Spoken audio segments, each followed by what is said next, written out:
Jeg finner etter kjelja kryme som gonger, så er faktisk ikke fruskur. Men jeg må tåse om tungotale mene kan, og i det mene kan.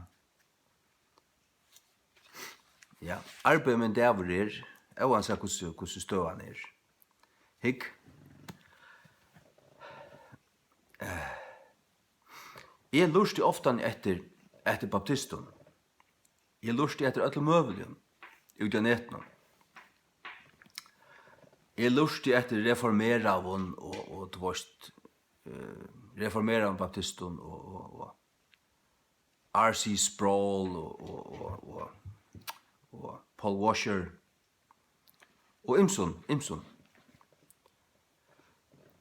Men så kommer der inn av tungotalet, og det ble spurter om tungotalet, og tar heva alt du får kjærst svær.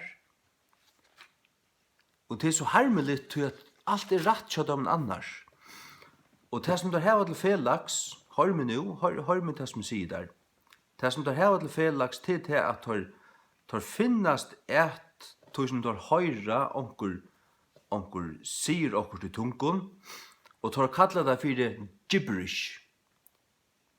Gibberish til er bara mølman. Du varst. Skilalest prat. Mølman. Men kvett vet at høyr om det etter mølman. Og så sier der hikk, og i Bibelen tar det tala av i tungon, så fer det til Gjerninger Apostlarna 2, så sier der hikk, hetta var ui kjendun malun. Og en tunga er et mal, varst du. Tunga er det samme som et tungomal. Og så sier der at hikk, ta gav og høylaks anda var given, så stendet det her at tar tala og tutsi til edle og tungomalen. Og i Gjerningen Apostlarna 2, fra vers 8, og hvordan høyra vit hver mevor okkar egnu tungo og hver vit var føtter? Nå fra vers 1. Og tar vår atler eggveier og undraust, siande hver til annan, så er ikke atler heser ut tala galilearar. Tar vår galilearar atler tar som tala av. Tar for ut og tar tala av. Og atlen tungomalen som var her i Jerusalem, det var en hatui. Parstar og Medar og Elamittar og bosidar i Mesopotamio og i Judeo og i Kappadokio og i Pontus og Asio. Frygio og Pamfylio og i Egyptalandet og i parstunnen av Libyo kring Kyrene og fremmander ur Rom. Det var ikke latuine. Jødar og proselytter. En proselytter er en truskiftinge. Kretoingar og arabarar. Det var tåsa og arabiskun. Vi høyra tar tala av tungun varun hin i underfotlo versk gods. Og tar var atler eggveier og var i iva, siande hver til annan, hva merker detta? Håande søtt og heser mennir og fotler av nudjun vune. Hikk. Men i vers 4 sutja vid, og tei var öll fyllt vi halgandanon, og taugu at tala av ørun tungun. Tei var fyllt vi halgandanon, og for å tala av ørun tungun, det vil si at det tala av annor tungumal. Og så fer det ut, og så fer det knappelig til funksjon, at det boa, at det som høyrer deg tala her, ut av gøtene, det skiljer det. Og det talar rundt faktisk tungomal som det ikke doa. Ja, hatt er ein suja av tog som øyde tungotala. Hatt er Gjerninger Apostlarna 2. Og hatt kjenner jeg øysene til fra nutøyene. Jeg kjenner 3 dømer om det, 4 faktisk. At det kan stedfestes at ein som talar tungon talar et mal som han ikke doer, men som han skilja. Hatt er så det første at du talar av veruligen tungumalen, og totalar fyrir mannen. Men færa vi til 4 Korinther 14, så sutja vi annorslø av tungotalo. Hikk? 4 Korinther 14, fra vers 8. Stund av velvild, og tra i andliga gavor, men helst at hit med å profetera. Ty at han som talar og en i avkjendare tungo, talar ikkje fyrir mannen, men fyrir gode.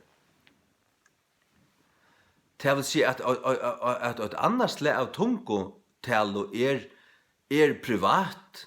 Her er et annet slag som ikke fyrir mannen. Her i gjerningen av apostlene var det fyrir mannen. Vit høyra tar tala av tungon varon. I underfulle versgods tar doddu kjøtels malene. Når tar fink og tungo talo, og tar det var filter av hele andan, så fører det ut og tar tala av tungo mal som det ikke doddu. Ja. Det er det som til ein suja, til ein funksjon. Men her stender at han som talar i avkjendare tungo, så er det heter en avkjent. Hitt var kjendare tungur, av tungon varon. Det vil si at det var kjent mal rundt Israel. Kjent mal. Og det kunne nevnast akkurat hver det er. Men her stender at han som talar i avkjendare tungo, heter avkjent. Han som talar, han vet ikke hva mal han talar. Da jeg byr i tungon, så har vi 2 mal.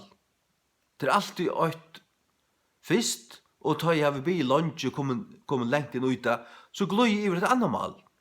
Jeg hører det vel, og nå byr jeg hinne malen. Jeg vet ikke hva for mal jeg tåse, men jeg tåse også mal. Han som talar i en avkjendare tungo talar ikkje fyrir mannen, men fyrir gode. Til at ongen skilur han, hvordan han og i andan talar han løndarmal. Og i andan talar han løndarmal, til en ande talar ut, og god høyrer. Ja. Tui vi kallar det til privata bønarmalet. Vi leta oss lesa og vi er her. Men han som profeterar talar fyrir mannen til oppbyggingar og formeningar og uganar. Han som talar og en avkjendare tungo oppbygger seg sjálvan. Oppbygger seg sjálvan, sjálv man ikke skilda. Men til en ande verur oppbygdur, og du talar i andan løndarmal, og fyrir kvarjon, ikkje fyrir mannen, men fyrir gode. God høyrer, og du talar akkurat ut, som du ikke varst. Men det er at det er ikke i forstanden. Det er ikke i viten. Du vet vi er ikke akkurat oppbygd, men du ande verur oppbygder. Det er det som jeg opplever ofte, og har vi opplevd mange ganger. Han som talar i en avkjendare tungo oppbygger seg sjálvan, men han som profeterar oppbygger kyrkjena. Jeg vil at det atler talar vi tungon. Legg hatta til merkes at Paulus apostel sier det. Jeg vil at atler talar vi tungon. Han legger ikke en dempare av det. Han forbjøver ikke at tala tungon. Han vil bare til at det skal brukes ved kile og i kyrkjene. Jeg vil at atler talar vi tungon, men heldur at tid profeterar av. Til større enn han som profeterar, større er han som profeterar enn han som talar vid tungon, utan han tøye er kyrkja må få oppbygging. Og i kyrkjene gjev det unga møyning at ein røyser seg opp og bare talar nek vid tungon. Hvis det er en avkjent tunga, som ungen skilur, så er det ta det hans privata bønarmal, ta det et annet slag av tungon. Hvis du hever en menighet eller en kyrkju samankomna, og all tåsa samanmal, så gjev det ikke mening at ein røyser seg opp og tåsa nek i tungon, og en tungo som ein ikke skilur, og det er ikke tutt. Ta i all tåsa samanmal likevel, så kan han akkurat saman tåsa et mal som all skilja. Det er det som han meinast vi. Vers 6. Nu, brøver, om jeg kommer til tykkara, talande vid tungun, hva skal jeg gagna tykkun, utan jeg skal tala vid tykkun, anten vid oppenbering, eller vid kunnløyga, eller vid profetering, eller godslæru. Så han gagnar dem ikke utan de skilja det. Men han som talar og en avkjendare tung, han talar for gode. Det vil si at det er privata, det som du brukar ta du er for sjálvan. Ta jeg en en tur, så kan jeg ofta be lunch i tungen. Jeg vet ikke om jeg be eller tåse, min ande talar. Det er det som stender her. Talar og en avkjendare tung, for gode. For gode, eller vi god. Og Guds ande kan tala til okkun, og ande talar til anda, veist du. Tu måst du hava Guds anda ut der. Ande relaterar til anda. Det som tilbyr god, må tilby han ui anda og sannløyga. Ui anda og sannløyga. Johannes og Øytne Patmos, der stender, han var ui andanon og herrans degi. Han var ui andanon. Ui andanon. Du varst. Anden kom iver, han var ui andanon. Tog kunde han høyra og sutja og få til oppenberingarna som han fikk. Ja. Og hva anna? Der stender i salmen, salme, hva er det? Salme nøkker og fjørete.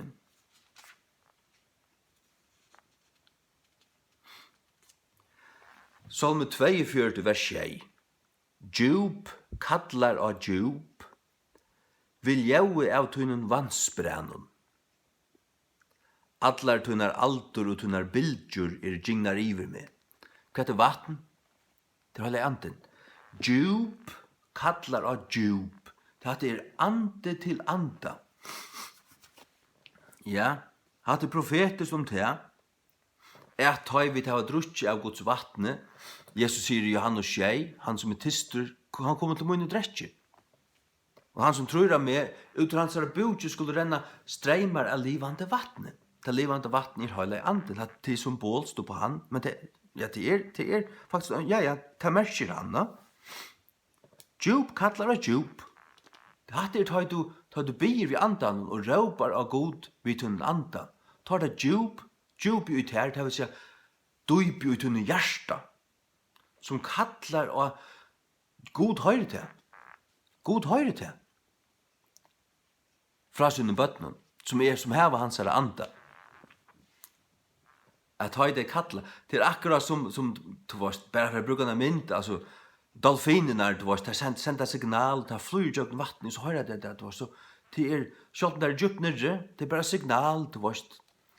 Det er akkurat som god høyre til suff, god høyre til noen bønner, selv om du ikke orskar at bia som negv, men du kallar av han, du hørte nei, han høyre det. Han høyre det. Hikk, nu er jeg sinter av spåren, men hikk, Rom 8, òsne. Rom 8, vers 16. Sjálvur anden, vi stauren av, vittnar vi anda okkara, at vi er Guds bøtt. Anden vittnar vi. Tuin ande høyre da, fra Guds anda, tu er Guds bøtt. Tu vorsta, tu sannfører om det, tu fri, er Guds bøtt. Atur til 4 Korinth 14. Hikk. Vers 20. Ta å vera må, så som mange slø av røddun og i veraldene, og ånden av tøymen er utan mersking. Ødljau, alle rødder, heva sånne mersking. Tess vegna om vi kjenner ikke tutningen av røddene, skal det være honom som talar av en barbare, og han og talar skal være mer av en barbare. En ta så løs tid, etter som at tid er vannlater om andlige gaver, ta var der Korint. Det var ikke galt vi tog. Paulus sier her i 4:14 at han talar i mer i tungu enn tor atler. Han brukte nekv til å tale i tungun. Paulus brukte det nekv. Og ta øyman å gjøre. Først ut av gavene for god, så er det å bruke henne. Søkje etter at det med færa langer fram til oppbyggingen av kyrkjene. Det vil si, vil du bruke det kyrkjene, lett oss være kyrkjene til oppbyggingar. Ikke til at reipa til av eller noe sånt. Så stender vers 13, Kvarsvegna lett han, som talar og en i avkjendare tungo, bia, at han må tuja. Ja, hatta merker at så kvar som du bier, du talar og en i avkjendare tungo, stegga og bi vid under forstande, bi god djeva der tujingina. Herre, hva taler jeg nå? Nekra bådskaper hos ned? Og først du da så, kjenner du det så at en bådskaper kommer til du fra Guds anda stille rødt inn ut under hjertet, så kan du bedre ta fram. Jeg kjenner det så Guds ande minner av dette her og det her. Så kan du gjøre det. Hikka så, vers 14, tog at jeg bie og en i avkjendare tungo, sars du, slå opp Bibelen av tjadar, førske King James, 4:14. Her stendur, tog at jeg bie og en i avkjendare tungo, biur ande moin, men skil mutt utan avvøkst. Og gjerningen av Apostelen 2 talaudar av kjentun tungun til åtsle av tungutalo. Det neste at du kanst bia. Så du her i vers 14 stendet det at bia, men alle stendet i åren stendet det han som talar, og en avkjennare tungu talar for seg sjálvun. At det privata bønarmalet, alt det her det samme. Fra vers 8 til vers 14, og i 4:14, det samme slægi. Det det. Til om bi og en avkjendare tungu, byr andemoin. Så du, tungan avkjent fyrt her, men du kanst finne det av hver tunga det Onkur som doer nekmal, han kan lusta etter, eller til at du ångstane du erst. Kanskje hvis du først har ferast nek, så kan det finnes det av at tungan som du byr av til å ta mal i Afrika, eller i Fjærrestre, eller Suramerika, ångstane av hjørne. Men jeg tror vi god kan også gjøre tungotello som et mal som utdett. Tror at det privata bønarmalet privat. Det privat. Tror det som stender her. Og du taler for gode. Men du kjenner bare til at du bruker det. At det et eller annet som løsner, det et eller annet som klarner, du oppbygger til sjølvan. Det løser vi til. Han som taler en avkjendare tungo oppbygger seg sjølvan. Legg mest til vers 14. Det er bie. Du kan bia og i tungon. Det ikke det samme som å tala og en kjendare tungo. Og King James sier her at du kan bia og en avkjendare tungo. Tut bønarmal høvesakelig en avkjend tunga. Tui at funksjonen ikke tann at du forstendig det.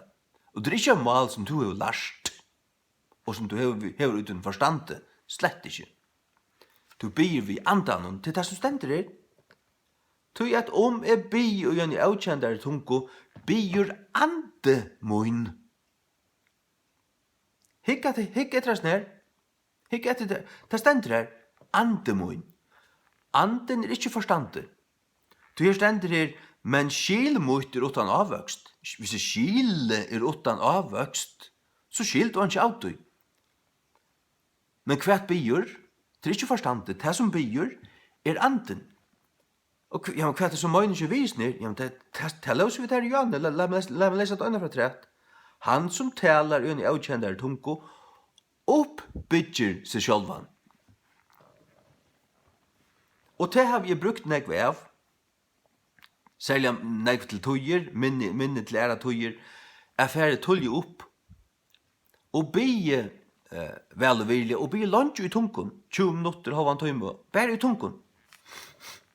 Og jeg har følt til at det blir helt elektrisk av det, altså.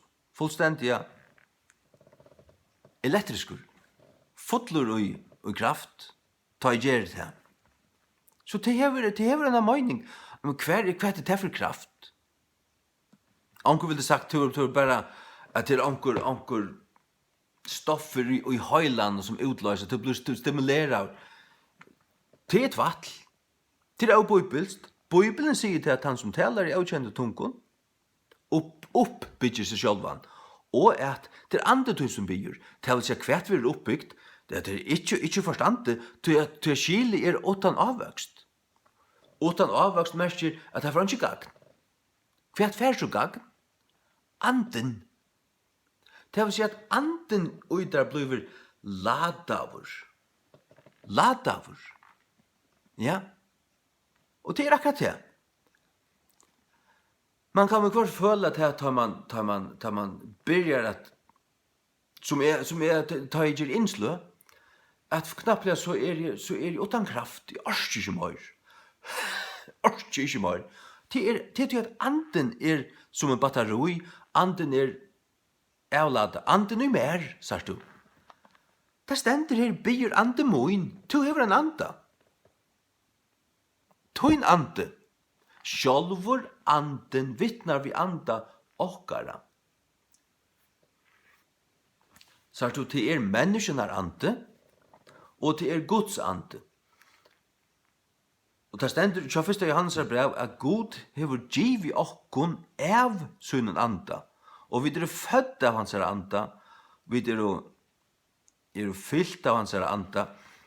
Så du, menneskenar ande, toin ande, menneskenar ande, er ikke høyla i anden. Men høyla i anden bor ui tunnen anda, og hever samfunnet av tunnen anda, og gjever tunnen anda loiv, og helter tunnen anda av loive, talar til tunnen anda, men tunnen ande er ikke høyla i anden, men han er fødder av honom. Han er kommet ut ur honom. Hikk? 1. Johannes brev.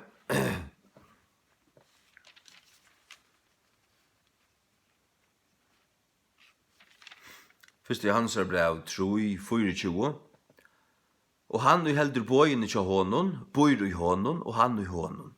Og her er vita vid at han vil verande i okkon, av andan som han vil giv i okkon. Det vil si Guds ande bøyr i okkon, han vil giv i okkon av sunnen anda,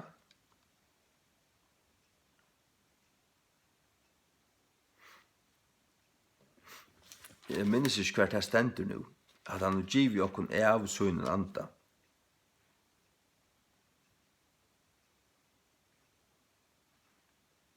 La meg lukka finna til lukka. 1. Johannes brev 4. 13.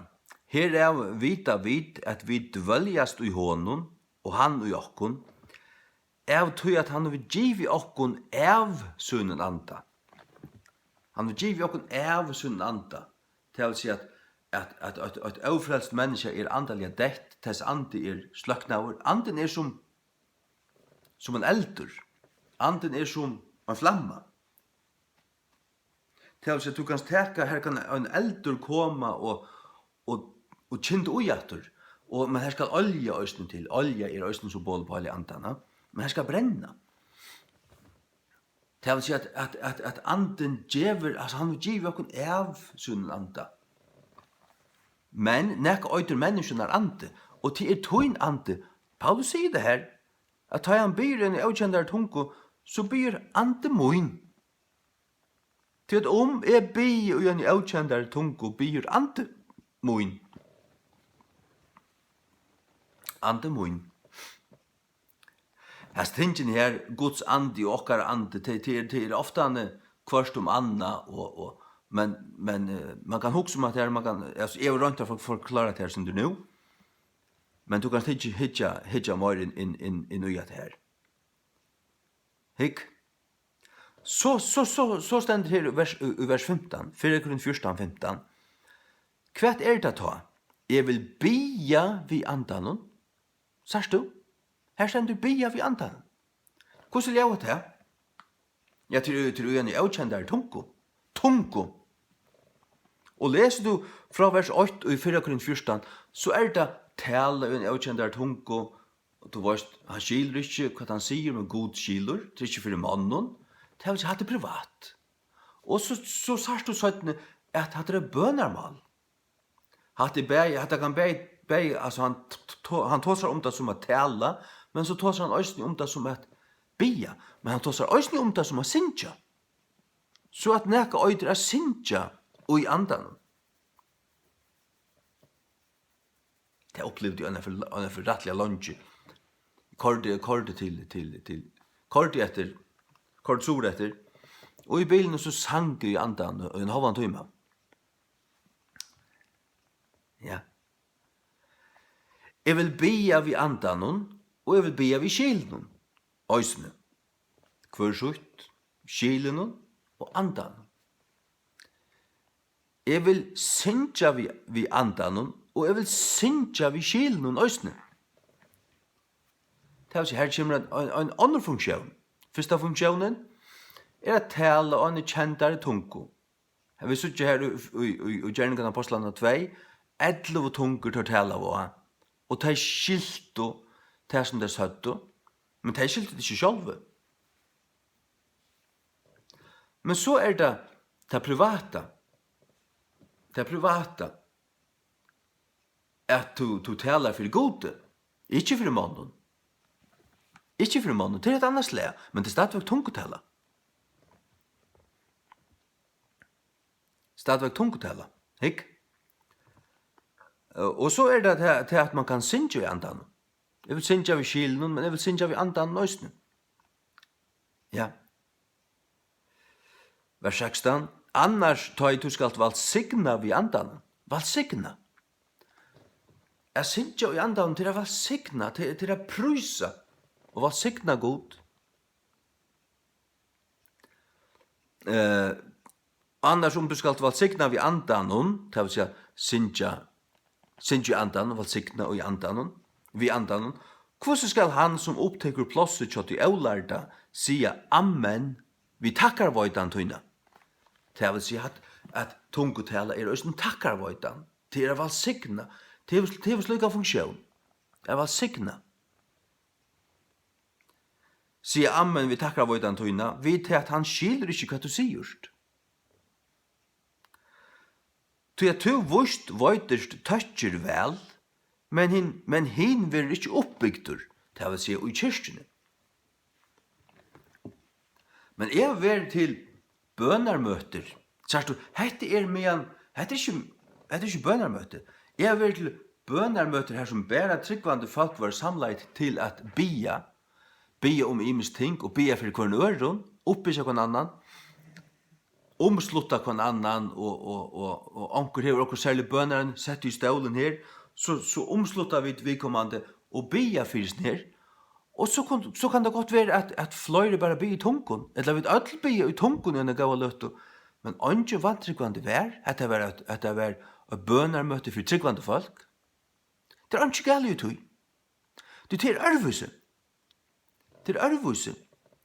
Men hitt møgnast vi et allmänt møte her som avlarder kommer inn, som ikke vil oppbygder. Det vil si at det er liksom som at det er en møte som øyre vera av en slukkens leie at øyre leua, du vorst.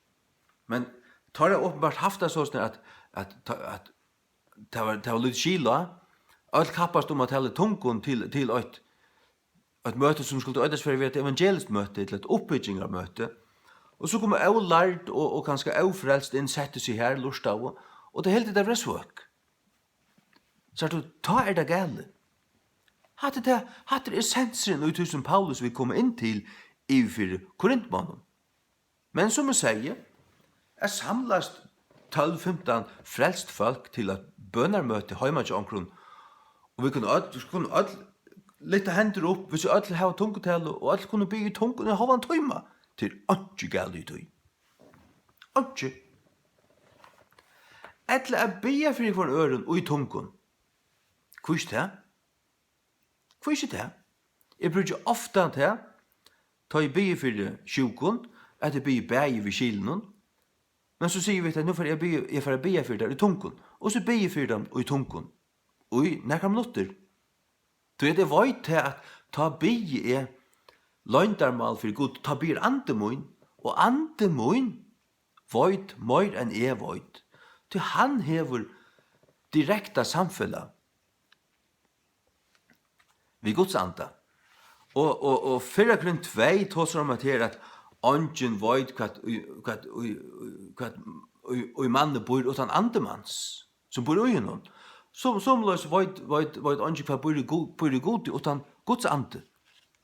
Det vil si at du veist ikke akkurat hva bor ut her og hvordan du er bi og sånt, men andetun veit. Andetun veit. Lett oss hinge på det. 4 grunn 2 11. Til hver mever kjenner loder mans, utan ande mans som ui honom. Min ande kjenner tar loder som ui mer, og loder moinar. Betre enn mot skil kjenner dør. Ja. Halleluja. Atul 4 grunn 14. Så sier Paulus i vers 18, hikk, gnuppa egen og hikk etter snir, takkje gode munnen, at tale vi tungun, mer enn tid atler. Så hva gjør det Paulus, men han gikk opp fjallene her, til næste bygd, tale tungun. Hva gjør det han tar han var i fangsle, prusaie, sang og skrivaie, og tale tungun. Mer enn kjalt korintmenn. Og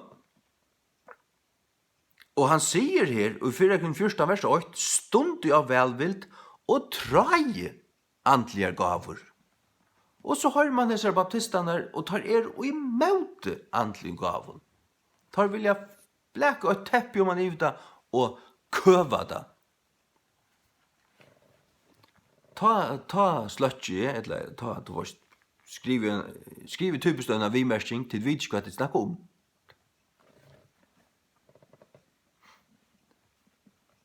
Jeg skriver i det at many a man has spoken of Robin Hood, but has not even shot his own bow. Altså, mengur vil ta som Robin Hood, men det var omkant sjálfur skott i en boa. Og du kan snakke om hvordan vel og surreple smakkar, men hvis du omkant du smakkar av sjálfur, så det bare tunna møyningar.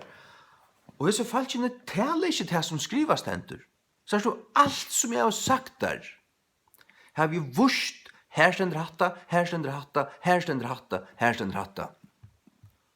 Og så heldur du lukka fast vi mannalærdomar.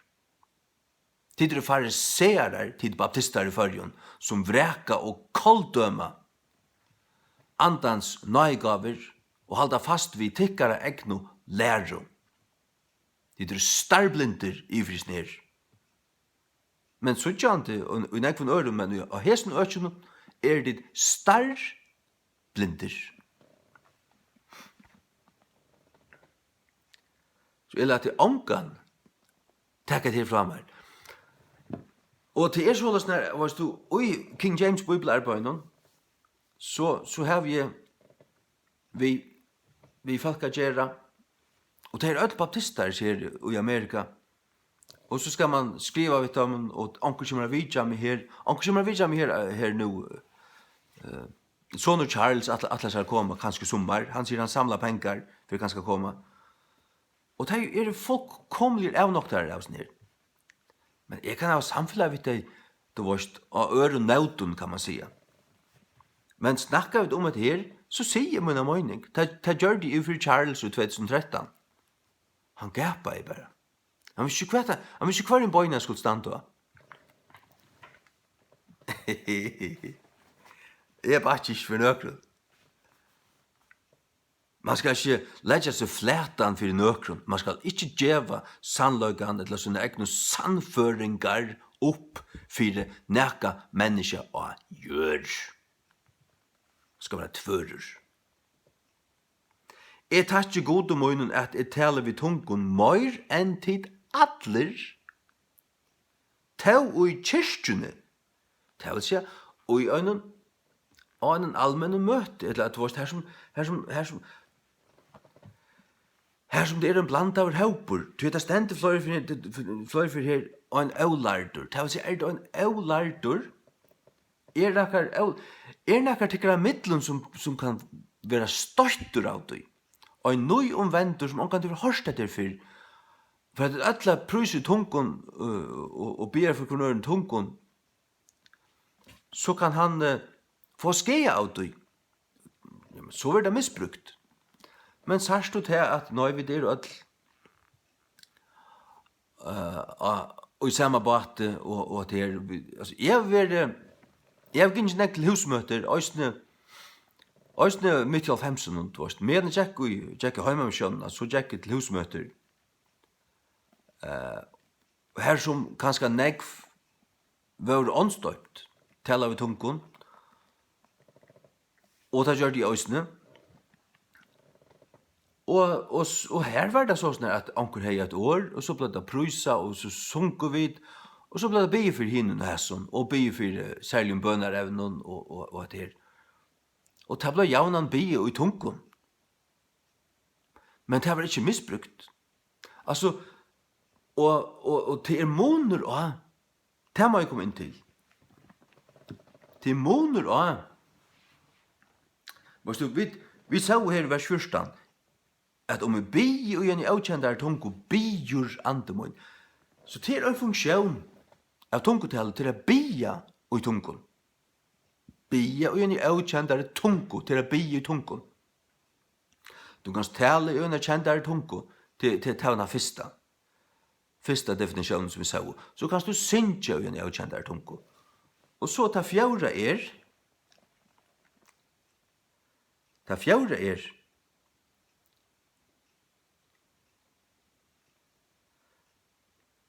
fjæra og i kyrkjene, det at hvis en røyser seg og hever en båskap i tungon, det et rett bruk. Da skal det være øyne sen, det vil si at kanskje at han har talen, eller med en vittnesbord så røyser han seg opp, og tar det ikke som at en bier. Tar du bier, så er det mer dempa. Tar du en båskap, så lever det som en luer. Det lever harsht til anden og det som eller høyla i anden som vi har lagt nekka og i tøyn anda, og det kommer opp, og det kommer ved kraft, og alt føler det. Hatt er ikke en bøn, hatt er en båskaper. Og så det sånn at Guds ande teskar tøyingene til et hjärsta og en øren tryggvande menneske, etla tusen ber båskapen fram, tøyingene av tusen ble sagt. Og her det ofte at jeg sier at ja, men han som taler i tungun, han taler i lunge. Og båskapen til tøyingen var stort. Men tøyingen ikke en omsetting. Det må også skilja. Det er tøying. Det er interpretation, ikke translation. Det translation, det tøying, så det kvørst pette for seg. Det sånn som jeg har tøyt King James-bibelene. Det pette, fyrir pette, fyrir pette, fyrir pette, fyrir pette. Det tøying, så det hva ble sagt. Hva fekst du? Og det kan du brodera negrundan om, til farsta som en båskap til en kjensla. Til en kjensla av hva ble sagt. Og det kan du Men här är det du som säger det. Det är inte så att du kommer i trans och Guds ande talar jöknande. Och det är inte en transa. Men det är det att jag kände det effekter från andan att anden säger hetta. Men så säger anden vi till ber tøyingina fram. Och så öppnar du munnen och du säger det. Jag känner Guds ande att tøyingen är hetta och hetta. Men det är det som du fäxt. Det kan vara som en sammandrottur. Men essensen kommer fram. Essensen kommer fram. Ja. Ja. Hikk. Ja, la meg slett gjøre. Og i vers 21, og i 4 Korinther 14, 21, her så vi første definisjon, lusta. Første definisjon her god brukar tungotalo at tala bøynløst til som et evnaturlig tekin. At mennesker som slett ikke do et tungomal tala, det får det fra andan og det kunne tala et tungomal men for tøymel det bare, jamen, jeg taler bare tungon. Men Guds ande sier vi til tala ut tungon vi handan, til handan, og du gjersta, men så knappt er det så hørt du hørte selv at det lever ikke som min vanliga tunga. Men her er det anden du giver deg et annet mal, så er det du kan godt ha flere mal. Og anden kan godt gjøre deg et mal, men bare øyne for. Det er alt sammen alt ivernaturligt. Ivernaturligt. Det er ikke vi forstanden. Ta du byr ut tungon, ta løs ut her vers 1. Ta byr andetøyn, og tut vit utan avvøkst. Det er forbøy tut vit, det er ikke vi tut vit a gjerra. Er utrolig da? Hvor vil jeg ha alt og gjøkken vite? Sørst du, vite kan få oppbygging av lærer, av en oppenbering, og tale, prætiko, ta for vite, og anden som i øsne. Men god du giv okkom ting her som bare anden vil oppbygder. Men skili er fullstendig, skili kan godt halte til alt at det lever snedut. Og det halte deg, at det lever bare som tvatl. Men det er det ikke. Kanskje ikke sommun, det vet jeg ikke. Men jeg var jo bare til det som Guds ord sier. Ja, hikk. Vers 21. Og i lovene stendur skriva, vi mannen av øren tungon, og øren verron, til å si øren tungomalen, ville tala vi hetta folk. Vi mannen av øren tungon, og øren verron ville tala vi hetta folk. Hatt det tungotala. Tala vi hetta folk, det vil si at her er det så at det skiljer det.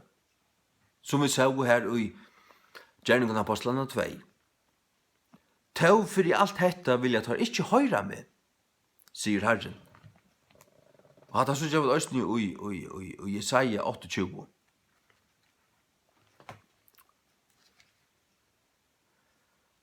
Her som Jesaja profeterar tungotello, hikk, Jesaja 28, fra vers 9. Hverjon skal han fralæra kunnløyga, og hvem skal han få a skilja godslæro? Taimon som vandrer av fra mjölkene, og drittner fra brøstunum. Til forskrift må være om man har forskrift, forskrift om man har forskrift, linja om man har linjo. Linja om man har linjo, her og sintur, og her og sintur, her og sintur, og her og sintur, og petti her og petti her.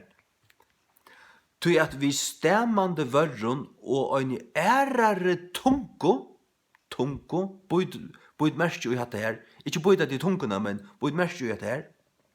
Ved en ærer tungo vil han tala til hesa folks. Ja, det vil si til dømes alt det folk som var samlet i Jerusalem, til hattøyen her. Det skilte ikke. Det var folk av ødelmøvlen kjau, jøder som var spjatter ut alle stedene. Det var ikke. Men tar hørt og apostlarna og de som var åndsdøpt tala til torra av tungun. At de tungumal her som tar var kommet fra. Mennesker som tala av tar var galileerar, som slett ikke dotter som malene. Tog var dette helt utroligt. Og hva tala av der om? Guds større versk. Så hva heldte du Guds større versk som tar av tala, som tar av hørst? Frelseverket, som akkurat ta var fullgjørst, stått av æren. Haltrus det er æren. Jesu Kristi fullgjørda versk av Golgata krosset, det er det som du har tala. Og at han røys opp, og at han var til himmels, og at han kommer atter, og de skulle vende om til trygg var han, og få syndarna fyrtjeving og være fyllt vi alle andan, og en så videre. Det var nekka tøylukt. Vers 12 i Jesaja 28. Til hverja han sier, henta kvulden, vi hverje tid med elva hinnun møttu kvila. Og henta endur fruskanen. Endur frusk. Hvordan vil du endur fruskaver, da du er utmøttur? Jeg tar seg om du, Janne, at du kunne ofta kjenne meg kraftleisan, batteriet var tømt, orska ikke tåsa. Så man bruker for at endurfruskast. Hvordan endurfruskar man seg? Man fæsar et glas av kaldum vattnet. Man drekker ur åarløsnen etter venen, så orskar man. Og egen lusna, og du får kraft av nudjon, og så orskar du genga vågar. Kvært endurfruskanen, og kvært kvulden? Jo, det det her. At vi stemmande vörren og en ærare tunko. Og hva så det? Når kommer det? Ja, det tøyt å bli døpt ur Hellig Andan. Så først å tale av tunko. Og leser du apostlasøvna, eller gjerninger apostlana i jøgnen, så sørst du det at det som du visste av folk at du møtte ikke Hellig Andan etter, det var det at tog at hørte tar tale tungon og profetera. Tar hørte tar tale tungon og profetera. Og det hever vært ikke endelig et mal som du har skilt. Nei, ok, nå blir det tale tungon. Ja, så har det finnes jo Hellig Andan. Og hva det? Hva for slag av tungon det tale ui? Jo, det finnes jo et bønarmal. Og trygt du etter oi, det så at öll tryggvande kunne by tungon. Det oi nøygava som god gjev til öll. Jeg vet at det var ikke lært. Og bønarmalet ikke ein av tømmen nudju nøygavene. Sørst du, nøygavan som øyter at tale tungon, til hon som fungerer i Gjerningen Apostlene 2, og til hon som fungerer til en båtskaper kommer fram i kyrkjene som krever tøying. Men det jo fullt av folk som hever sitt privata bønarmal i tungon, de bi i tungon, kanskje, du var ikke av at onker hever tungotel, eller hever kan bi i tungon, men så knapplega til av Felix bønarmøtt, så hørte han bi i tungon. Men så kan du gå inn i husmån, og du hører han omgående komme fram i en båtskapet. Det at han hever ikke til nøygavna, men öll kunne bi i tungon, men først du til å kunne tala til folk, og i torra tungomale, utan å skilja det, til en nøygava, og hon hongur sama vi, jeg kunne røysa det i en samkommo, kyrkjo, og ber en båskap som tar vi tuttur. Og en båskapur, saman vi tøying, til saman, sværar til profeti. Det vil så i stedla vi til. Det vil så i stedla vi til. Så han sier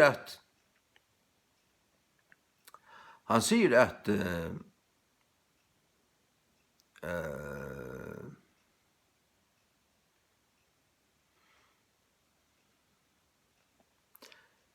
ja. La meg lukka finna det.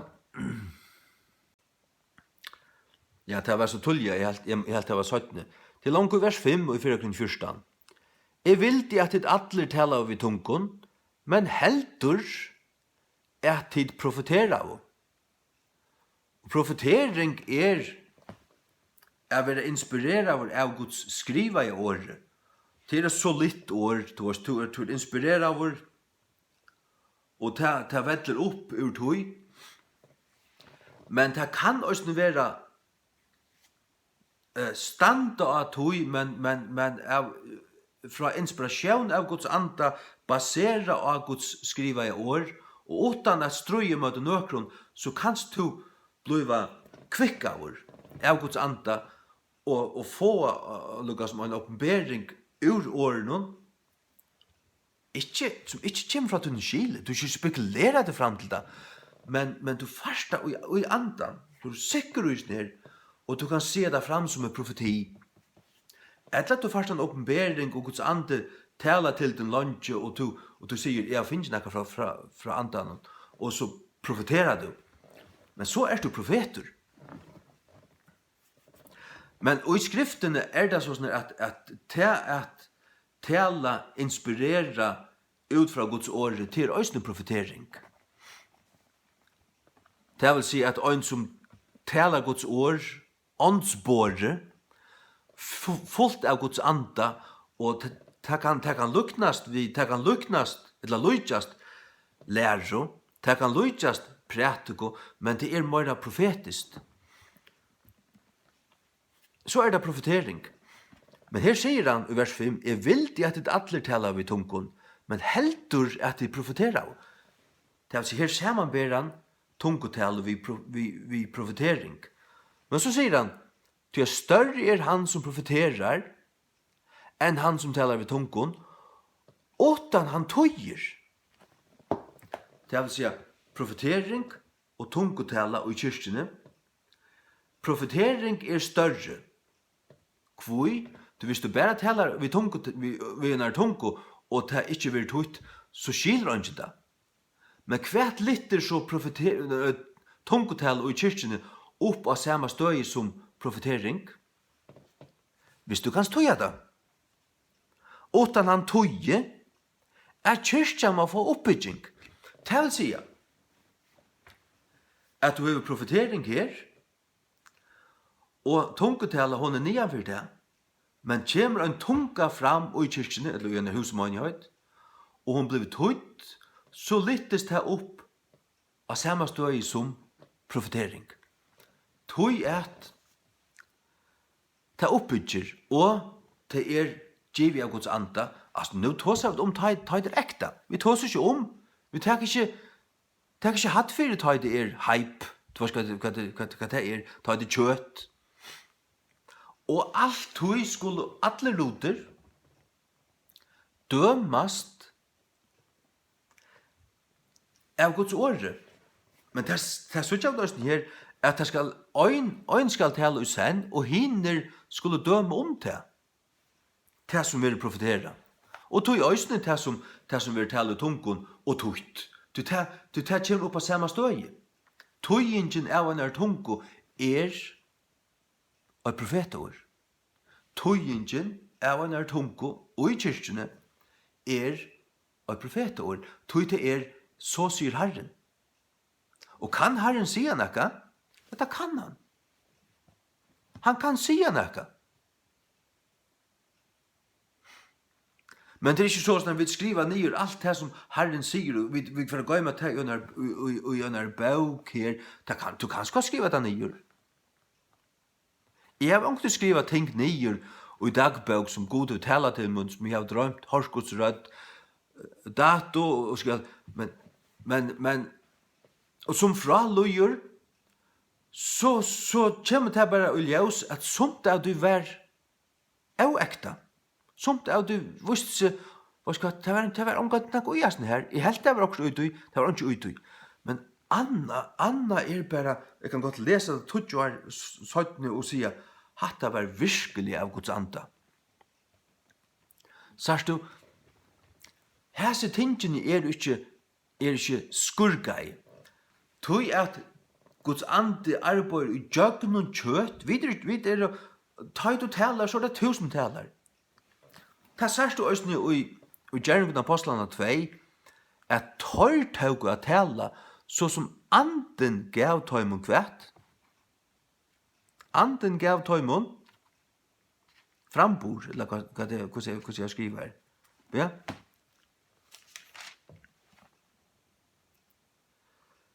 Ja, frambord.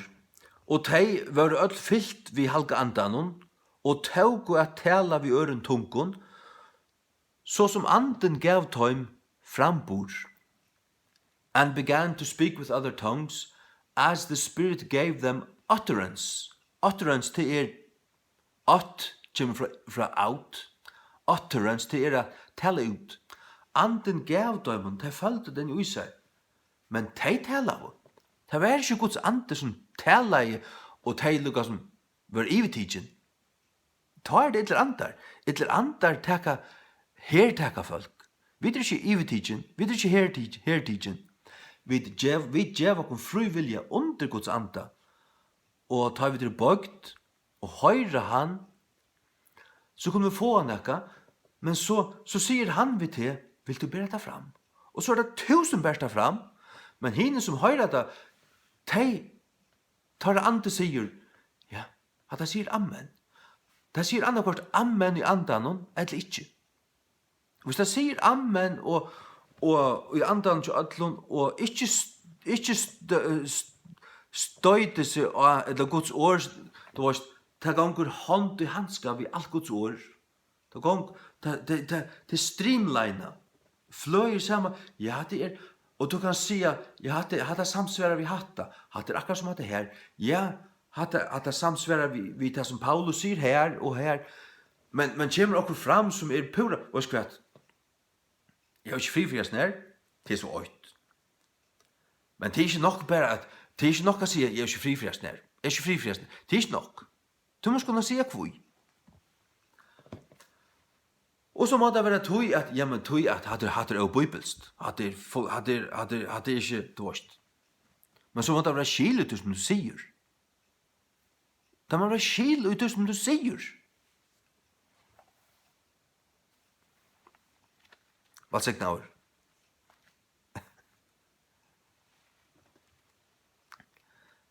Ja, hekk. Hekk her. Så det 4:14 natter. Lad oss lese fra vers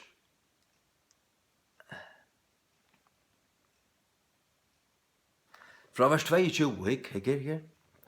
Av hver grunn tungur til å tekin. Tungur å tekin. Ikke for det har som tryggva. Det er ikke tekin, for vi har ikke bruk for noen tekine. Men for tøym som ikke tryggva. Tungur og tekin for tøym som ikke tryggva. Særlig hvis det til at det her folk til steder fra Kina, og knapplega, vet du hva? Ein røst seg opp og taler i tungun, og han tog seg kinesisk, og kineseren skilte han. Wow! Det kan bare godgjøre. Og hva hendte? Når kineserne ble sannførter, og hva søtte der at han tala? Han tala om Guds mektige verk. For tøymen. Hikk? Men profetering tjener ikke for tøymen som ikke tryggva, men for tøymen som tryggva. Profetering. Det vil si at tala, inspirera, bygd av Guds år, ut fra Guds år, Eller som säger att det kan börja här att du praktikar men så ryser och lyser du upp att det renner samman vid en uppenbering om kvärt, uppenbering om god, uppenbering om tøytningen ut som skriver stendur. Så at du tar fer omkall jo dumt her, og tar løy ikke til noe annet. Det gjør det ikke. Ferda løya til noe annet, så er det sviga profeter. Det er sånn vi i Mosebøkken, at røyser noen profeter seg opp, tykker av middelån, og han gjør det tekjen, eller sier noe skal hente, du vet, eller gjør et under, og det henter, og ta skal du ikke være fyllt til hånden. Du vet. Gud, hvert vil jeg ofte gjøre. Hvis der så for å vilja løya folk, er det veier borste fra herren. Men så er det sviga profeter.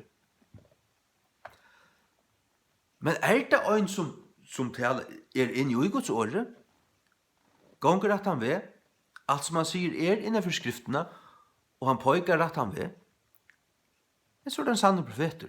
Hvor kunne sanne profeter ikke finnast? Hvor skal alt være falskt? Alt være tås, altså.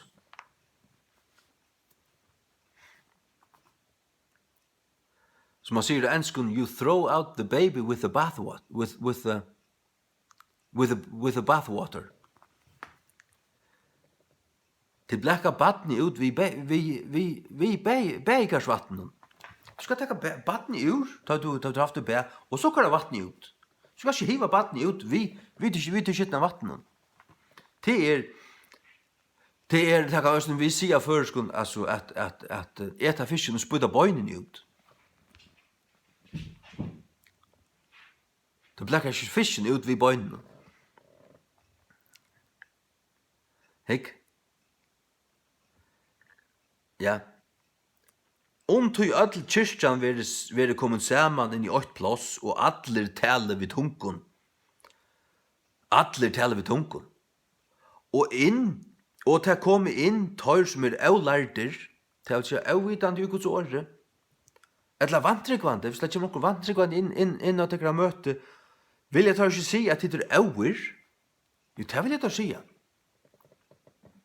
Det vil jeg da si. Men hadde man vært et møte som øyne hvor kan komme inn til? Men det et lukka bønarmøte heima til omkron, og alt blir i tunken, så han ikke gale ved tog. Det eneste som gale til hvis man brukar det av en sluk av en hatt som kan skje ånder og støyte ånder. Det tar det gale. Og hvis alt det avfrelste og vantrykvande som stender her, for å si at jeg sier kristne, det pura svøk. Og så for alle halda at det svøk. Det kan gjøre at de halda seg alt fra kristendommen. Du alt sier at det kristne svøk. Tog skal det brukast for kile og i kyrkjene. Men det vil si at en møte her som øyne hvor kan komme inn. Vers 24. Men alle profeterer, og det kommer inn øyne som tror ikke, eller en avlærdur, han vil sannførdur av etlun, han vil dømdur av etlun, tog han skiler det, tog det hans ramali han, det vil ikke tale av en avkjendar tunko, det som Og så vil løgndarmal hjärsta hans har gjort ei sund, og så, fallande nyr og anlid sutt, vil han tilbya god, til han vil sannførd. Tog Guds årljauar,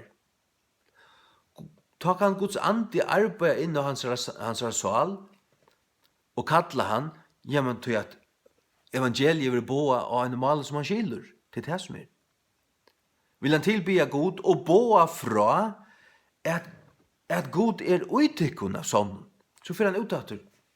Han blir sannført, han fell ned og tilbya god, og han får ut og sier, vi alle sånne kunningar og sånne familie, fer jeg møte her, god uja som falskjen av sånn. Vil du finna fri ved god, fer jeg her, jeg fann han, jeg fer her, jeg møtte jo noen. Altså falskjen her, det er pur i ordan, det er slett svøk. Vers 26. Hvordan det ta brøver? Ta i til koma saman. Hvor øyn av tikkun hever en salm? Hever en Guds læro, hever en tunko, hever en åpenbering, hever en tøying. Lät de allar luter vera gjørdar til oppbyggingar. Ta det kommer saman, så hever en salm, ein for opp i en gitarra, jeg synes ikke det er en sang. Ja, deiligt. Ein er en Guds læro, la meg lære det her. Så gong og møte, så knappt hever en tunko. Så kommer ein ved en åpenbering. Så kommer ein ved en tøying av hverjon, tøying av tunkene. Og legg meg til at til tøying, det er ikke omsetting. Interpretation, ikke translation. Men lett i alla lotur gjøre til oppbyggingar. Så sier han vers 22, han nevnte jo en fyrr her i kveld. Om nekkar mevor tali og en i avkjendare tunko, lett det være som tvøys. Det vil si, av møten og større møten her som ditt ødler sauna i, lett det være som tvøys. Etla i mesta lei som trutjar. Og ta etter ræfylgju. Fyrst øyn, han er liver, ta neste, tredje. Og lett i øyn tøya. Lett det være, det bør ikke være at øynet han samme. Men det vil si at det øyn, så det til at han hever til gavene. Så at du Guds ande bøyder disse gavene ut. Og vi først kan det være så at det han samme som ber båskapen, som fær tøyingene, det vi ofte sier. Og det er ikke bøybelst. Så at du, vi spør jeg nå, er det rett? Kan øyn og samme få tungetall og tøya? Finner vi til skriftene? Ja. Da finner vi i vers 5. Og i 4:14. Jeg vil de at det alle taler vi tungen, men heldur at de profiterer. Til større er han som profiterer, enn han som taler vi tungen. Utan han tøyer. Hvor han? Han som taler vi tungen. Så han kan tøye. Og vi tar det øysene.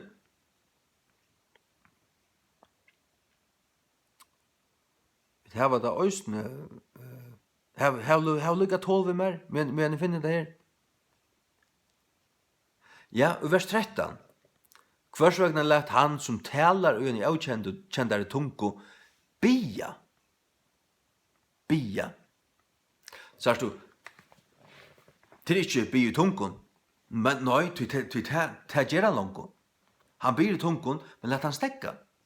Og bia, det vil si bia kvært, herre, hevdu en tøying av oss nær, til moin. Og så gjever Herren kan gjeva ter tøyingene. Kvoi, jo det stendet på at han nå, at han må tøya.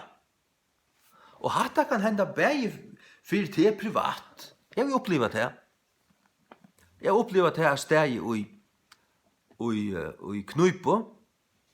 Ikke vet hva det skulle ha gjørst. Så vi bi i tunkon, bi i tunkon, og så har vi stekka, og så har vi bi av føreskon. Eller hørst. Jeg hørst først i hjertan, så har vi sagt det. Men det som vi tar seg og hørte i hjertan, fikk fra Guds anda, og det var en velløying om hva det skulle gjøre. For det kom ur en trobeløyga som jeg var i. Så jeg be, og jeg fikk tøying. Jeg fikk en tøying som var til moin, som var til løgndarmalene som jeg har bygd i andan. Som mot skil ikke skilte, men ta jeg be av føreskon, takk fikk jeg tøyingene. Og det var til min kjøls. En velløying fra Guds anda. Inn i min anda, som jeg taler ut. Det er einfalt.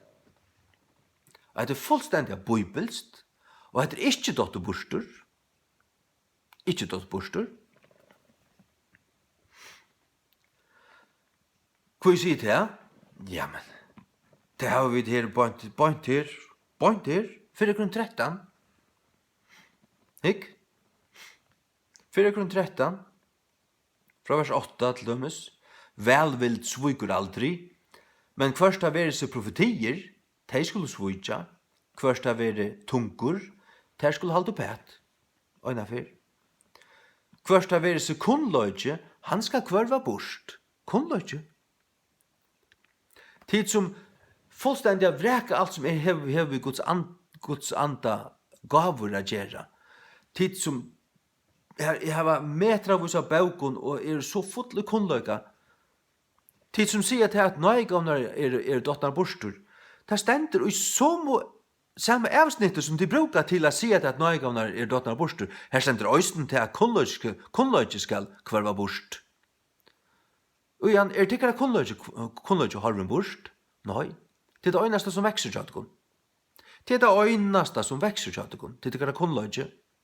Det kan hødd bli mormor fullt. Det kan hødd lengsan fullt. Men hjertet ikke. Anden ikke. Ikke nå. Det ikke deg. Nei. Ikke andelig deg, det er slik det som sier. Men de vreka og en døyra bare gav. De vreka til å kunne bli oppbyggt til batteri, bli lata. Til lata. Ja. Ja.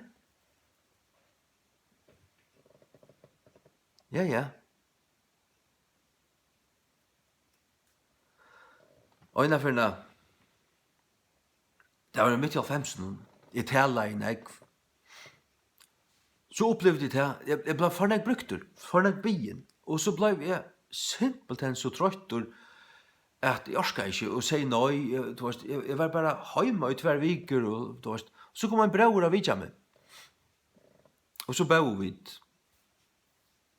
Jeg bau til Ritovik. Han kom vidja meg, og medan vi bau, så sier han, vi sa en sjøen. Han seg en telefon, det var en færtelefon, det var, 55, I færtelefonen var det, men han sa bare en telefon, og hun var utbrent. Akkurat som batteriet var ferdig halvt nye, da. Og så han at telefonen ble kort I latara, og så lata I sånn oppat, da. Og han sier så at jeg tykker god vil at du skal minnas til at teka der ta kvulden at du bruk for, kvula og Guds nærvær, genga turar og snakka ved god, leta han tjena der, leta han mæta det, ha samfunnet Guds anda, og by I tunkun. Men sørst du, her by I tunkun. Du kan gjøre det på en slukka måte at du rent faktisk blir trøytter av det. Så gjør du det ikke rett. Men du kan gjøre det på en slukka måte at du bare kviler ut det.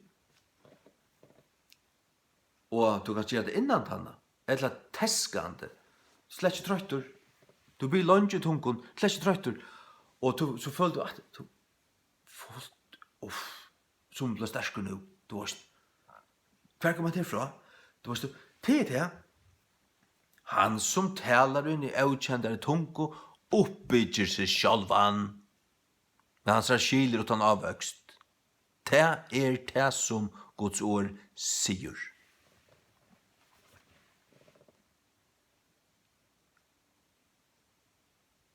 Og I 4 Korintherne 2. Men hikk, vi I kapitel 13 nå. Vi leser videre, vers 9. Du vi skina I parston, og vi profetera I parston. Men ta I det som fullkomme, komme, ta skal det som I parston være tidlig av. Hva det som I parston? Jo, alt det her, profetier, tunker og kunnløyge. Alt det. Ta være tidlig av, ta det fullkomne. Hva så det fullkomne? Det at I Bibelen ble samlet alt som I år 300? Det det? Nei. Du måste lesa vidare. Ta I var baden, tala I som baden, skilte I som baden, huksa I som baden. Men ta I gjørdes mevor, lei I av banslige loter. Det bansligt å profetera? Det bansligt å tala I tunkon? Så Paulus vil en banslig mevor. Han vil større baden, han vil mer bansligere enn tar atler. Nå det øyneste som bansligt til å bruke loter avratt, utan visdom. Det er vansligt. Og ta det fullkomne kom, ta skal kunnløyge øysen dette borster. Kunnløyge? Er kunnløyge dotten borster? Det vil ikke håpe. Jeg så tungur helst ikke dotten borster. Heldur ikke profetering. Jeg skal vittne til at det er ikke dotten borster. Du kjenner til det og øyda. Så sier han, ta jeg var baden, tala jeg som baden, skilte jeg som baden, huksa jeg som baden. Men ta jeg gjør det med hvor leie jeg av banslige loter. Så øyna fyrir kommet her til at det var nek annet tek vi. Men så sier han, til nu sutja vi til jøgnen og til glær, skumliane. Men ta anlit til anlits. Sars du anlit til anlits? Hva er det til anlit til anlits? Det er sutja Jesus anlit til anlit. Det er for å komme hjem til god. Er du kommet her?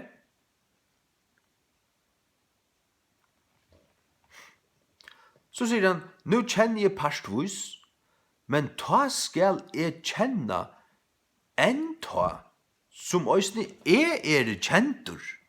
Det vil si, lika vel som han var kjentur sjálfur skal han kjenne, det vil si han skal kjenne til fullnar. Hva er det for nekka? Ja, det er å være opprisen og opprøsna lika med, være kommet heim, og søtja Jesus anlit til anlits og være honom luikur. Det er det. Er du det? Nei, det er du ikke. Så er du deir. Så er du like gamle deir i Fernheim. Er du det? Første Johannes brev 3:2. Hør her, første Johannes brev 3:2. Hatt elskavo. Nu er vi sinner Guds, og ta byrstest ikkje enn hva vi skulle vera. Vera vi ett. Nu er vi sinner Guds, og vi søtter ikke enn hva vi skulle bliva. Kvært, det var vi det sinner Guds, det er godt av Guds bad. Altså. Livande, jeg være livande mødvis god, til kjenne han, høyre han, genga vi honom, liva vi honom, være lærder av honom, høyre han, være lærder av Jesus. Og høyre han.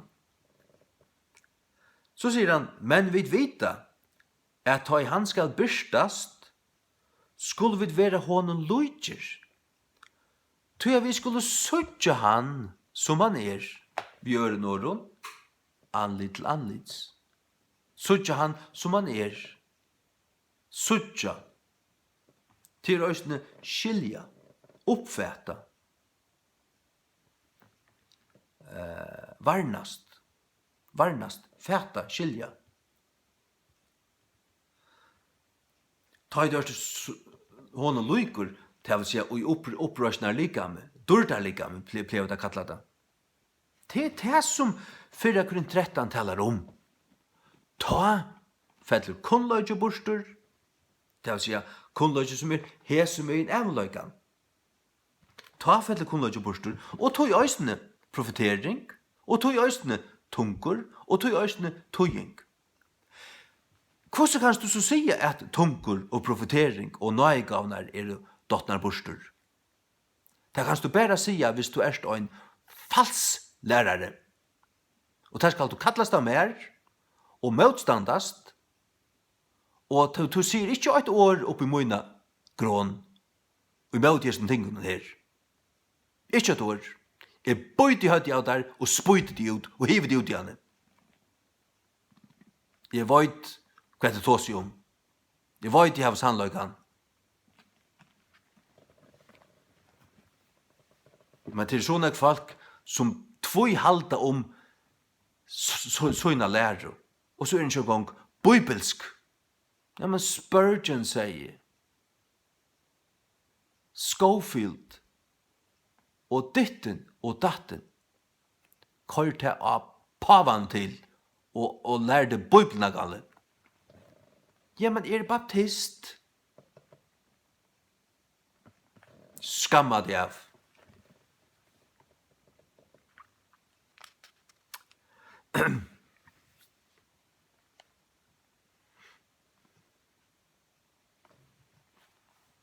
ikke baptist. Helt ikke pins. Helt ikke karismatikar. Jo en kristen. Til meg så rujelig nok.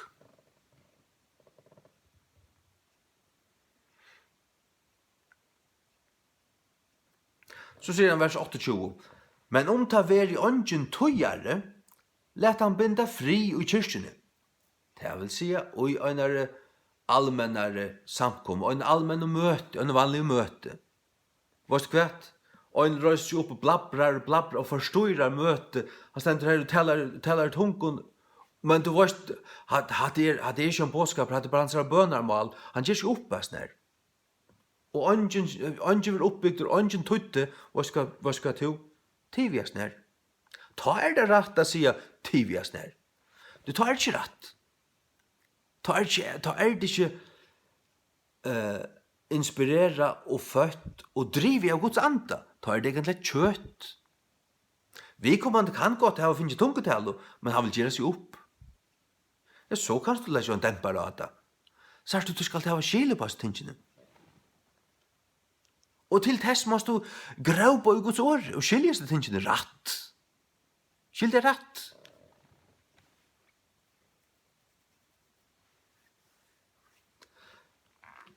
Men ta i øyn røyser seg opp og ta kommer en bådskaper fram og en annar etter at han samme sier gjør tøyingene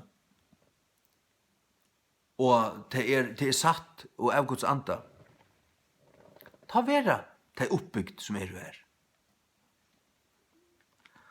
og sjalt om en vantrykvand her og en avlardur eller vantrykvand det er ikke forkjærst at han får suttja til å tekjen for honom.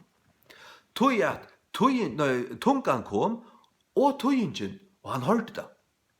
Han hørte det. Og Guds ande gjørte det. Og tøying og profetering saman sverar til profetering. Det vil si at Guds ande talar gjøkken det. Og sjålt han vantrykvant han gav det sannførder av det. Fadla oss ut anlid og sia God bor i tykken av sonden. Vår skvett, færa møte her. God bor i som folkenen her. Ja. Men om det var i ønsken tøyare, let han binda fri i kyrkjene. Og i kyrkjene. Hvis ønsken tøyare, hvis han prøver og ønsken tøyte, og han fikk ånga tøying sjálfur, tiso i kyrkjene. Kvoi, til det gagnar ikke. Det er bare blab. Ta er det blabr. Ta var det oppfattet som blabr. Kanskje er det ikke blabr. Kanskje tale han, men tar han seg bønarmal, og ta var for gode. Så er det han nøygavan, som tungutale her som det kommer fram som en profetisk bådskaper, så er det en nøygave. Og ta i hon fungerer, så kjennes det. Og hon det kommer ikke fram utan god øysne atlare djeva en øren tøyngene, og ta en gjer det, så er det et loppbygging der. Det er det som Guds ande vil, og i samkommende skildu. Men som jeg har sagt, det 25 folk som vi kjennast öll, vi tar öll tungetal, og nu ber jeg for hæsson og for hæsson. Og du sarst her og i kyrkjen, du sarst her og i gjerningen av apostlene 4, at de öll hevja av rødsuna øynmalt. Skal du vise det da? Det er bare usen. Så vi blir så rævlig ofte vana først. Nå har vi da bønarmøte. Så bia vi. Kære himmelske fægir. Til alt leie. Og så er det naste, og så er det så tungt.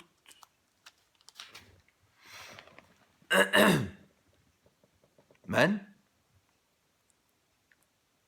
hikk,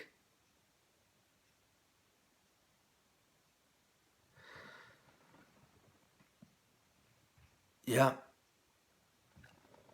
gjerningar apostlarna 4, tar det vært sett fast for å tale, men så samlas der fra vers 23, og verande latner færra, fåret tar til sitt egna samle fellesskaper, til samlaost, til sitt egna samle, their own company, høyta enskund. Og boa fra öllum som tar fremstu prestaner og eldstu hadde sagt vi tar. Og tar hørt og til, litt og tar opp sånne rød til gods vi øynun samljaume. Øynun samljaume merker øynmalt. With one accord. Øynmalt. Tar. Vi øynun samljaume. Tar litt og opp sånne rød. Det er ikke endelig øyn og øyn. Det signalerer til hva skal nå be av det. Og det bør atler sen, ber det til? Jamen, ta det så sånn at ta det ikke så sånn at ein byr og henne skulle høyre. Nei, vi byr alt til gods, og vi byr atler sen. Det er ikke gale vi tog.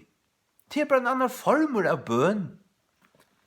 Det er kanskje at du gjerst ikke av en evangelisk møte, men det gjerst du til dømes av en lukka av en bønarmøte. Det kanst du godt. Og igjen, kanst du så, hvis du så ødel gjerra det her, og så kanskje 2-3 færre iver til sitt personlige bønarmal av tungen, hvor høyre det? Ja, hver funksjon hever det her å ta? Hever det funksjonen at oppbygge ånder? Slett ikke. Nå ber vi. Og vi så her i 4:13 at det er noe som øyder er bia og i andan. Eller bia vi tungen. Det står her. 4:13. 14:13. Hver søkna lett han som taler og igjen i avkjendar, nei, 14. Til at er bie og igjen i avkjendar tungen. Du kan bia og i tungen. Jeg kunne så 2 eller 3 men alt bia saman bia i tungen. Hvis alt bia i sen, og ja, men det er det som vi gjør nå, og dette forstår ångan, at det er ikke til skje eller ampa for nekran. Hvor høyre dere? God. Vi er samlet her til å bia saman. Jeg kunne så knapplega Arne var av ødstand og bia i tungen. Og ikke gale vi tog. Ikke neka som helst gale vi tog. Så du, hvis du brukar tingene vi skilde, så er det ikke gale vi tog. Og ta jeg har bygget for folk som jeg vet ikke er tryggvann en gang, og jeg bygget for å ta sjukdom eller et eller annet, og jeg får bygget for dem i tungen, så sier det vidt deg. Jeg får du bygget for dem i tungen, til et annet mål som du ikke skiller, du skal ikke være bensje for deg. Du vet, annars kan det renne kaldt ned etter ryggen, og det kan dette for noe? Det er alltid å være omkring besett høyt, eller gant, og det kan bare pura fer i bakglas og kanskje frista, og ta det som sletta vatten og gas, den signingen som skulle komme i deg, og de takker slett i høver ikke møter henne. Og jeg heldur grøyingene. Men brukar du skil ut og forklara dem det, og gjørst det så, ja, så vet jeg hva du gjørst. Og så takker de møter deg. Det er det som jeg vil se og oppleve. Tar bau og øynmalt. Vi øynen samlige om det. With one accord. Atur til 4:14. Nå må jeg få gjøre enda oss ned. Det vil si at gjøre med litt navn.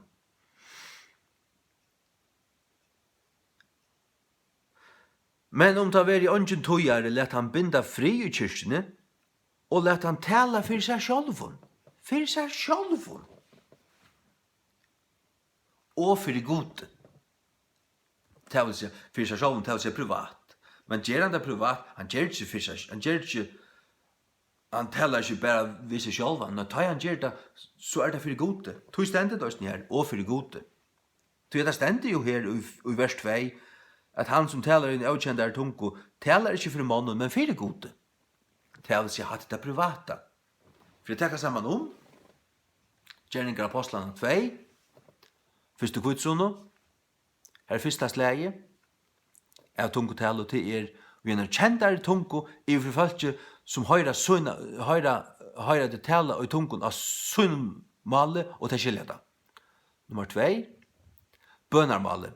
Tutt privata bønarmal og en avkjentare tungo som du ikke skilur og til ikke til andre, til tun egne oppbygging og i andanon, til tun andre som byr, til skilur byr omgang avvøkst og du talar for gode. Nummer 3, trias lege, til og en avkjentare tungo fyrir samkommende, ingen skilder med en du talar tungon, men en annan fær fra andanon tøying av tøysen du bast i tungon. Og ta i tøyingen vi bor fram, ta en til oppbyggingar for det som høyra, og ta saman tungotal og tøying, samsværar og i myndløyga og i gagne vi profetering. Hatt det, kjørs vel. Hvordan nevnt slø av tungo det så, av tungotalo? Vi sier at det troi. Men det sørste kan deilast til 2. Det vil si at du kan sia 4, men det egentlig troi. Det første sjåvande, og en kjentare tungo. Her du talar, men hon avkjent for det her, men kjent av dem som høyra. Her måneden. Men hon stadigvæk avkjent for det her. Du var ikke hva du talar. Men hon kjent til at de som høyra skilja, og så kan du spyrja hver tid fra, vi fra Ghana. Ja, så var det tøymalen du talar, ja. Det er du ikke annars fyrir. Tøy kan man sia at det er en kjent tunga. Nummer 2. Det ja, vi kunne si at nummer 2 ja, hvis vi takker det fra 4 så det tutt privata mål, tutt privata tunga, som tryggvande. Og hon vil omtala beg som at tala ut tungon, løndarmal, for god høyda, to skilder ikke, og det vil også omtala, ja, det vil også kalla at bia i tungon, men det det samme, det et privata bønarmal. Og så det 3, at du først en båskap i tungon, 4 kyrkene og i kyrkene, som vil tuttur. Og det en nøygava. Det en profetisk nøygava. Øysene til at kunne at tala og i tungon og i den kjendomale, til øysene en profetisk nøygava. Eller en nøygava, ikke egentlig profetisk. Jeg sier til at ta det kommer en bådskap i tungon som er tuttur, at det profetisk, tog at det vil samanlukna, og så just det til vi profetera, tog sier at det profetisk. Hitt, at du talar vi en kjentare tungo fyrir falski, det kan være bøyløs evangelist, eller profetist, men det du prysar gode. Du prysar gode, og du størgjerst han. Jeg størgjer at det at ha møta. Du magnify. Ikke? Gjerninger Apostlene 2, Kretøyngar og arabarar, vi høyra til å tale av tungon varon, hinne underfotlo versk gods. Så det alt, det underfotlo god det gjørst. Det kan også være at om de verskene Jesus gjør det, undren som han gjør det medan han tjekka gjør. Whatever, altså. Det er som Guds ande vil sige. Men det er ikke først og fremst evangeliet. Først og fremst det, alltid først og fremst det. Annars det som Guds ande vil sige. Vi skulle ikke avmarska han. Vi skulle ikke standa honom i møte. Vi skulle ikke standa Guds ande i møte. Det gjør det som Støyna og Stefan, tar stau Guds anda i møte. Det standa alt i møte høyla i andan. tid ans og fedrar tekkara. Det sier Stefan Vittor, og tar det holdt til at det finner en stink i hjärsta og støyna av han.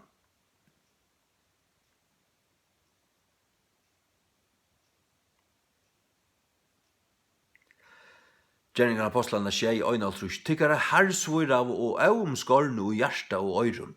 Tid standa alt og imot i halkandanon, øyns og tykkara fedrar gjør det så det gjerra tid. For tolt og ikke høyre han tale året ratt. Ta skilt og alt som han sier. Og han var så bibels rattur og så innanlig i skriften han fører jøkken alt gamla testamentet. Ta fyllte honom, ja. Han ikke kunne strøyast om møte til og i som han sier, det var alt ratt. Det har toldt han ikke lykkevel. Da han sier sannleggen om det at det stod møte i halk andan.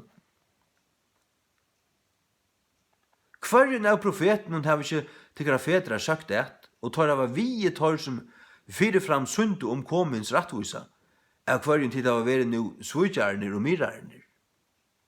Hverjen møttidje hava lauina vi medverskan øngla, og hava ikke hilt henne. Hava ikke hilt henne. Ta han harsta der, ta han i ratta sitter der, så hender det her, ta der holdt høyse ting, var der skorner til hjärsta, ta finner stink i hjärsta, og tar grusla vi møte honom i tonnensøynen, men han, verande fotler av halkandan, hukte opp støvfastligen inn i himen, og sa dörd Guds, og Jesus standande vid högre hånd Guds. Og sier, så ikke himlarna åpna er, og menneskesonen standande vid högre hånd Guds, tar røpt og tar ut vid herrar rødd og stappa av sin i øyro, og runno på han vid øyne samljøve. Øysne øynmalt vid øyne samljøve, with one accord, øynmalt, samhoair, kan man säga, og kasta av han ut ur stegen, og støyna av han.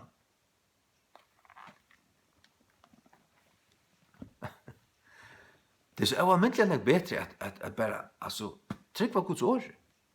Jeg trykk på Guds år. Trykk på Guds år. Og så kan du si at det er hikk etter karismatisk. Løyta, for å ned til løyta karismatisk møte, at det ser ut som en sirkus, at det er rævlig. Vi kører alt vekk. Til å blekka battene vekk. Blekka battene ut vid bergarsvattenen. Til at, ikke at etta fisken, men blekka alt vekk. Han gav av mæt og nøysene. God og givet han gav av mæt. Og han er ikke dotter bostur. Det er ikke dotter bostur. Det er her enn.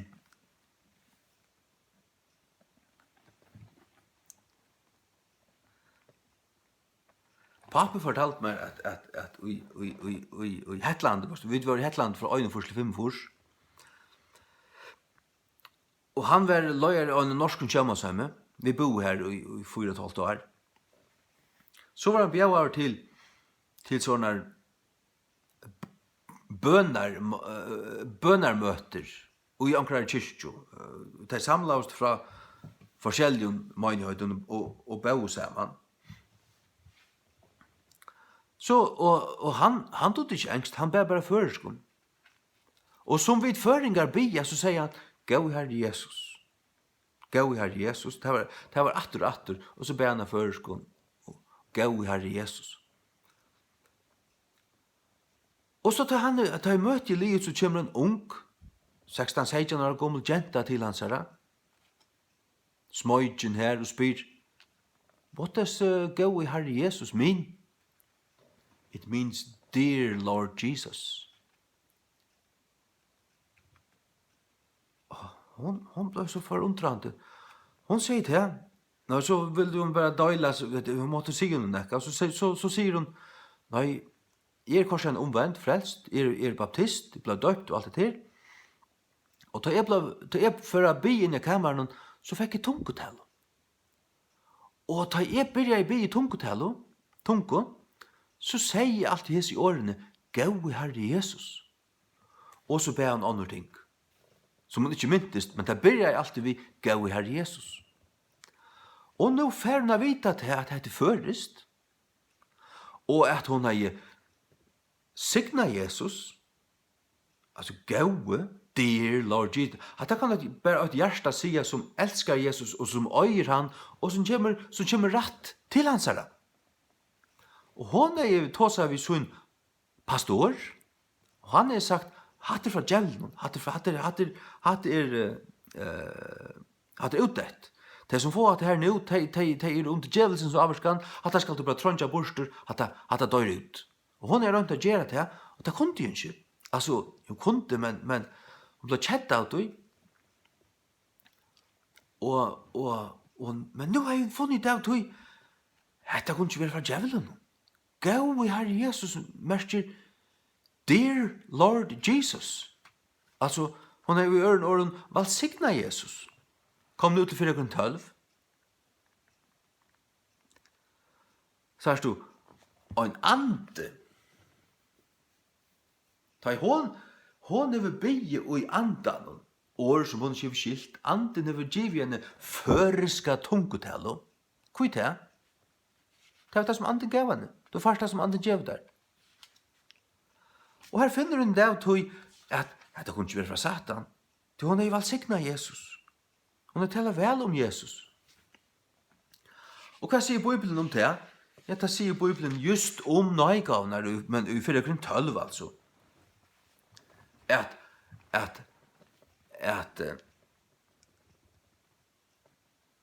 lett dere lese det. 4:12 fra 8. Nå, vi vujjandi andlion gavun brøver. Vil de ikke haft tikkun avvidande? Og det tog jeg føler jeg skal døyla til kvöld. God sagt av mig atlan det. To som nøygavnar kvöld. Og jeg har krum, og jeg tar ikke pandil, og jeg har feber, alt muligt.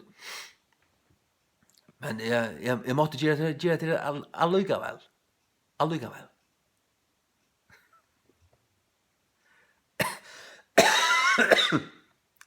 Tid vite at tid våre høytningar.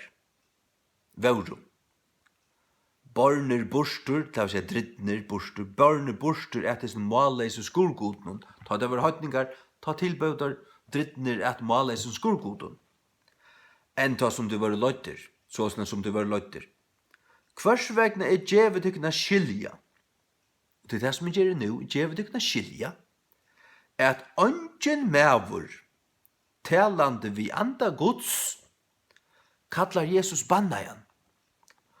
Og at ønsken mevor kan sia at Jesus er Herren utan vi halk andan. Her er tvei ting. Ønsken mevor som talar av anda Guds kallar Jesus bannajan.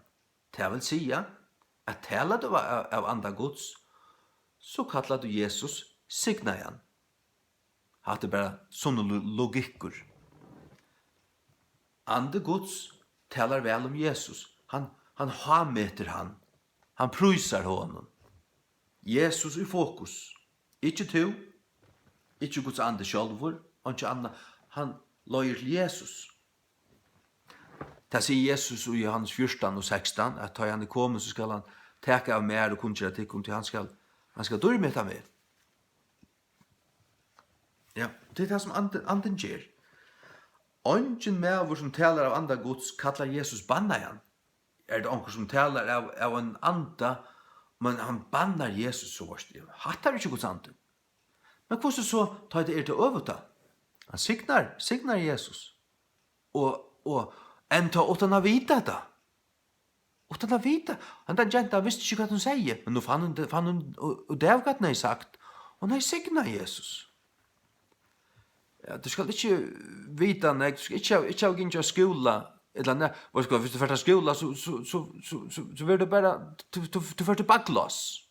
Du vil lagtur. Du vil lagtur av affæra og tillig i skola. Så droppa det bare. Lær Guds anda læra det. Les nekv i Bibelene. Be Guds anda læra det disse tingene rett.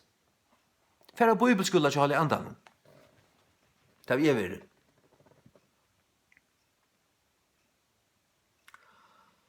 Og at onge mer kan sige at Jesus Herren utan av halgandan.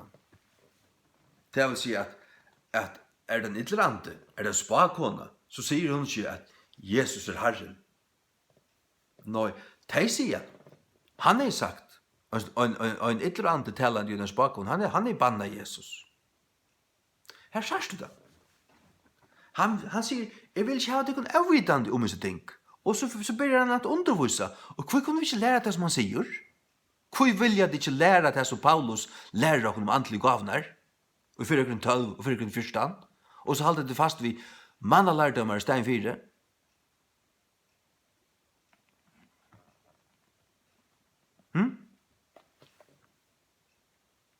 Jeg gjør det kunne skilje at ønsken med vår talande vi andre gods kallar Jesus banna igjen. Hon ber ut tunken og hun sier, gå i Herre Jesus, og så ber han andre ting. Og hun sier at nekva av årene som hun hørte pappa min bia av føreskund, det har hun sagt om Jesus og om takk, og sånn år, og prysa, og det var sånn år, det var. Og så vi har lyset det her i 4.14, at vi har lyset om takkarvøytan, vi har lyset om å prysa, ja, og at Guds ande sier at Jesus Herren, Guds ande, tar han taler jøgnen av et menneske i tungen, altså, så er det at kunngjøre sannløyken om hvor Jesus er. Og at prysa honom, og at ha med til han. Prysa honom. Det er underfullt her, da.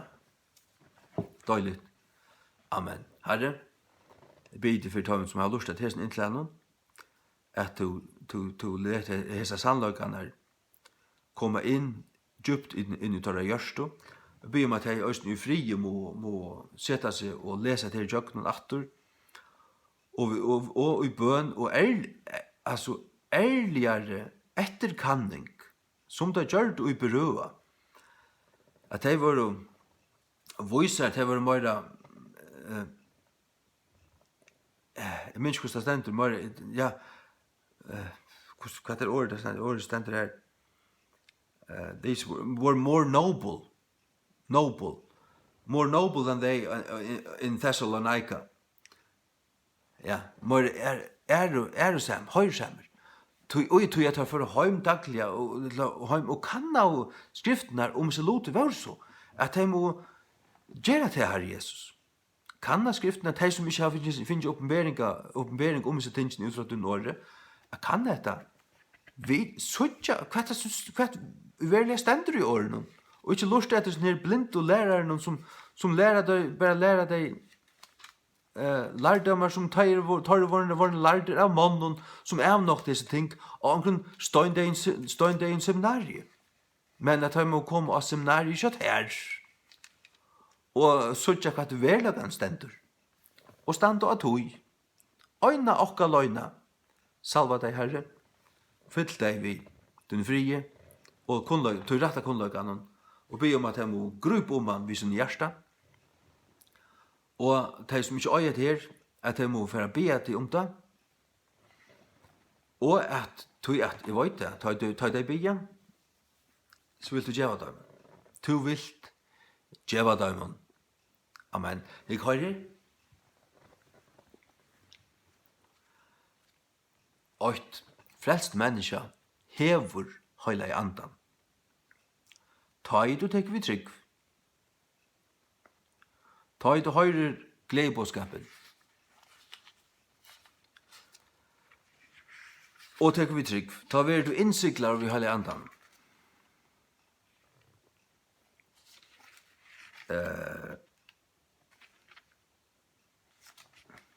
Efesus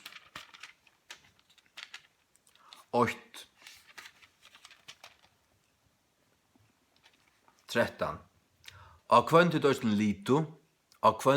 lito, etter at tid hørte sannløksåret, gledebåskap frelsotikkere, og i kvarjon østen etter at tid tro, tid var innsikleier vi hinnun høyla i anda av 48, etter at tid tro, hørte evangeliet, tog vi trygg, var innsikleier. Og et menneske som ikke har Guds anda er ikke frelst. Hvordan jeg kan si at det? Hva annet kan lese for å underbygge det? Rom 8:11. Men andi hansara som røsti opp Jesus fra dem deio, dvøljest uitekun, ta skal han som røsti opp Krist fra dem deio.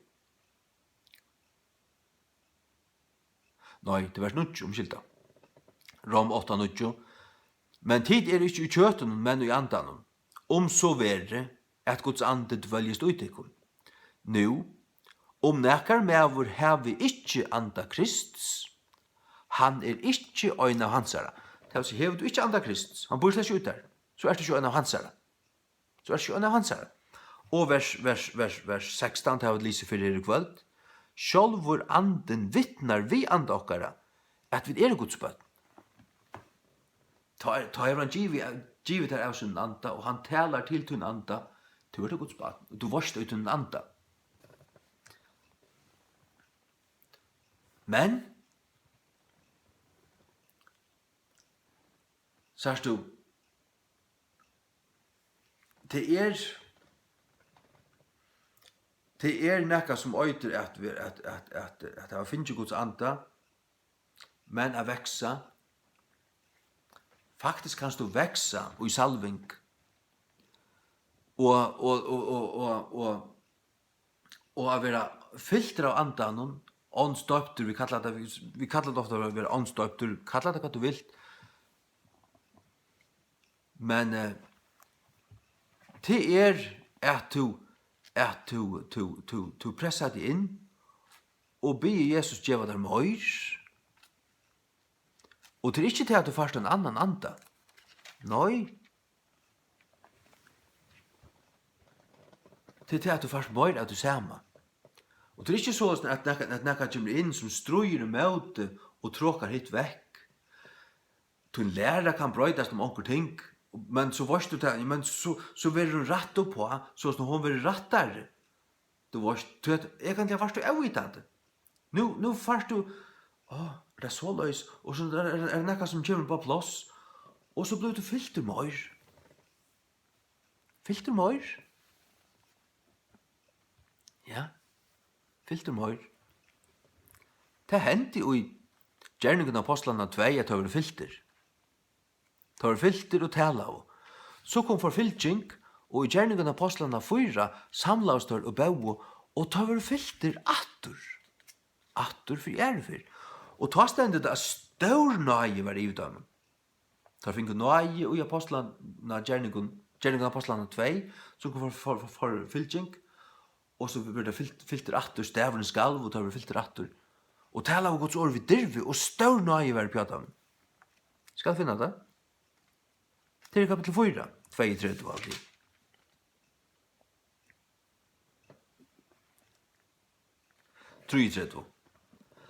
Og vi miklar kraft bør apostlane vittne om opprørsne Herrans Jesu, og mykjel nøye være pjataim ødlun. Ta nøyen her er heilig andans kraft. Det nøye til kraft til andlig gjerning. Her kommer bli mykjel nøye, og ta filter for erfer. Og det er du frelstur, og du hever andans vittnesbord.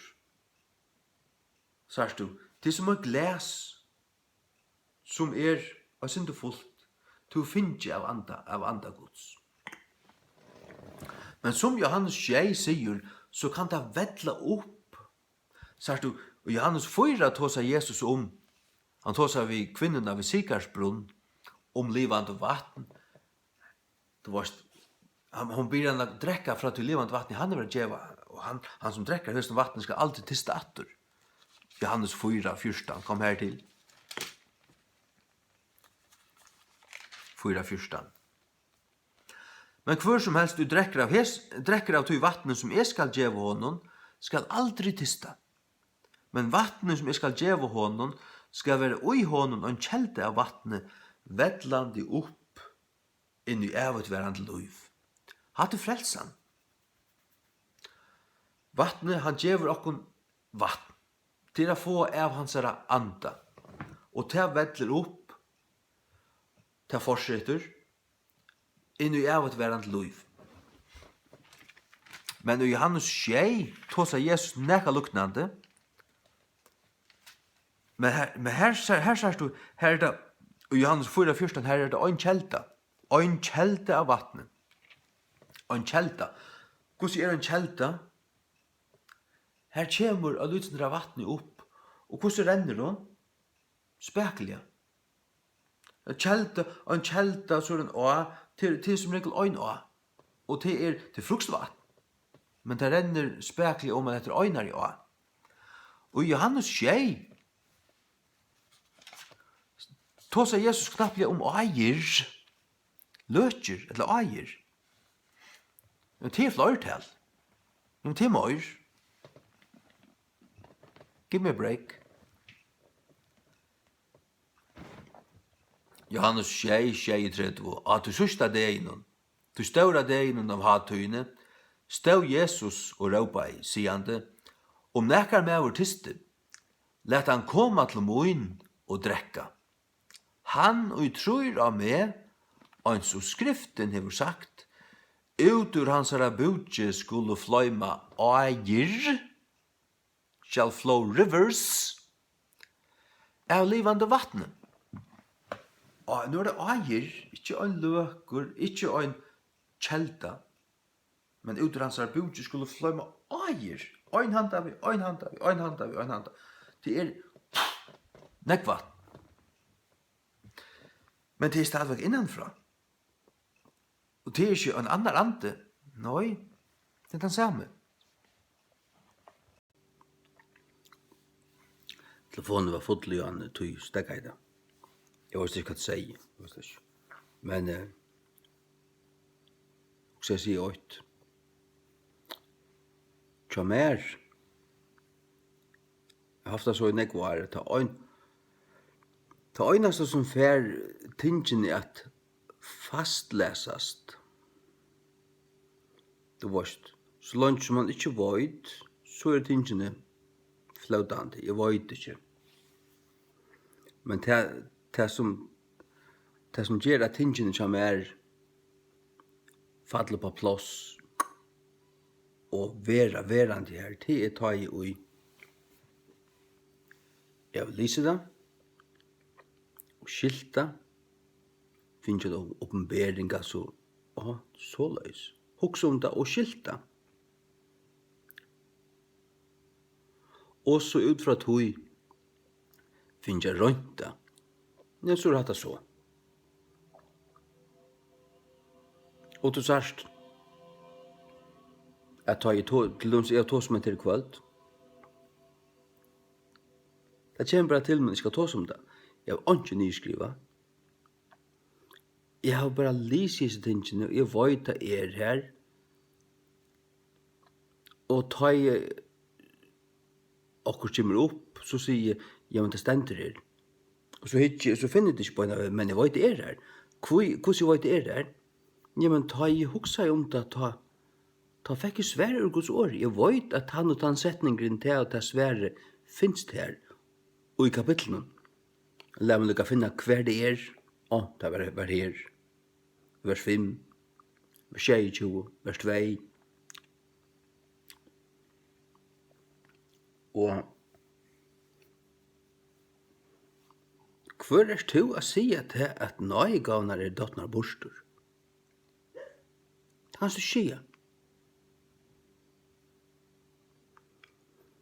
Så søvan viser til at nøygavnar var så å sia fullstendig utdeier i 1500 år.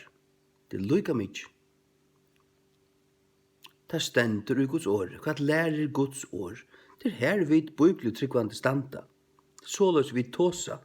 Vi fylgja angant hui tradisjon. Vi fylgja angant hui søvende.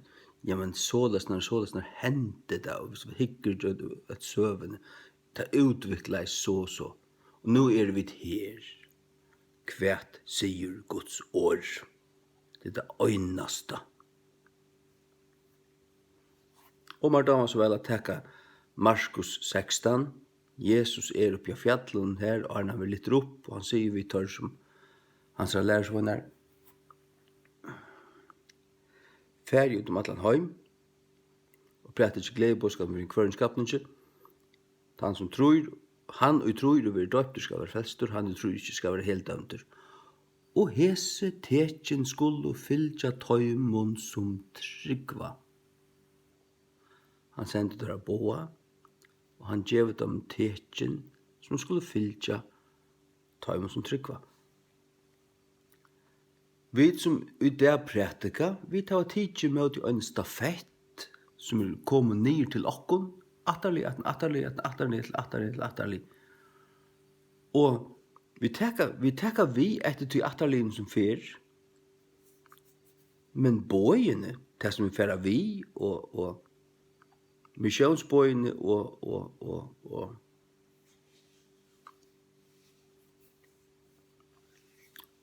hvordan det gjør, det ikke hvordan atterlig som fyr sier okkon da.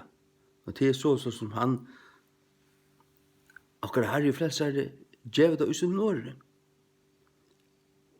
Og tekka vid vi øyner stafett som øyde til for ut boa.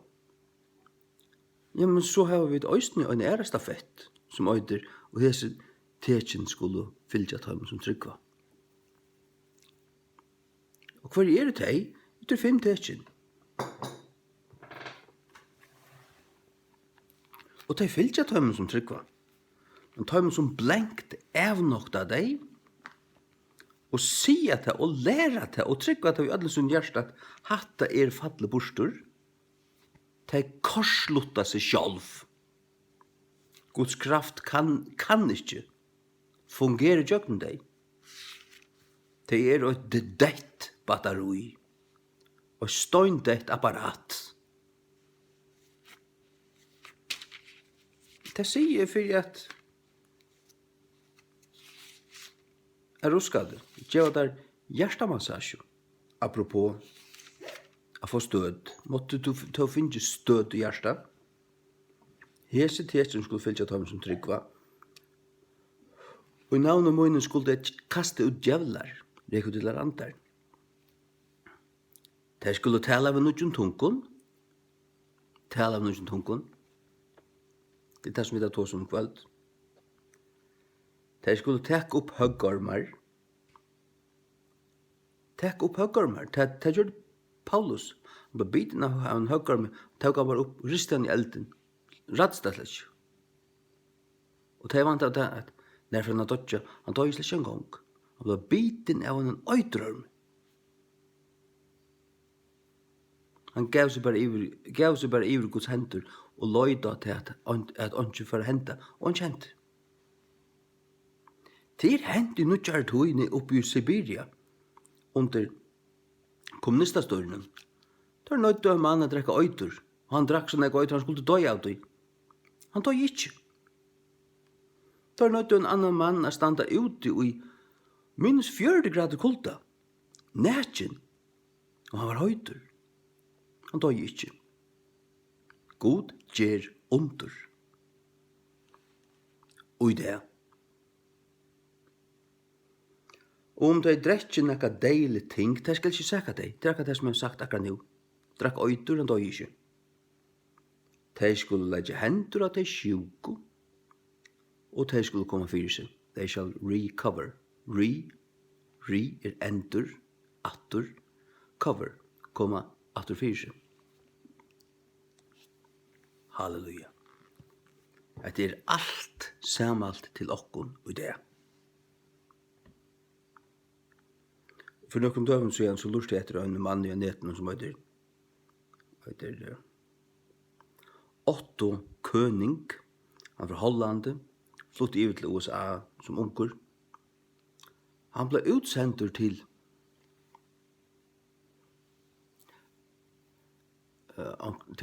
frumskauen i Brasilia. Ja, utsendt fra baptistmann, og han var teologlærd fra omkring baptistseminari i USA. Men han blev så utsatt for alle møvelen og fann ut at det var kraft i Jesu navnet og for å bia ordentligane. Og underhentu. Og at han er vært her hva han svar, han kunne fortelle at han er øysnig oppliva tungotel. Altså, på evnaturliga måte, tungotel som bare god virka i. Han kunne ikke by i tungon, men han fikk tungotel som han fikk altså han nøyga han fungerer i, og i ønstykken før i jøkken han. Så at han taler i en mål som han ikke tog å ta i skilt av. Ja. Og folk ble grøtt. Og folk som stod imot i årsens prætikan, han sa god drepa deg. Altså, det var ønstake personer og en stamme som var motstående men alt hitt var mottageligt. Så det var så kom møte, og så døde han personer bare. God drepa han. Takk og lov. Ikke tvattla dit. Hva signa han øytikon? Ikke tvattla. Jeg har alltid grad tvattla. Det tangerar på godsbått. Evnokta og evnokta og evnokta og evnokta og evnokta. Hva signa han øytikon testikon saman. Revolverat hos.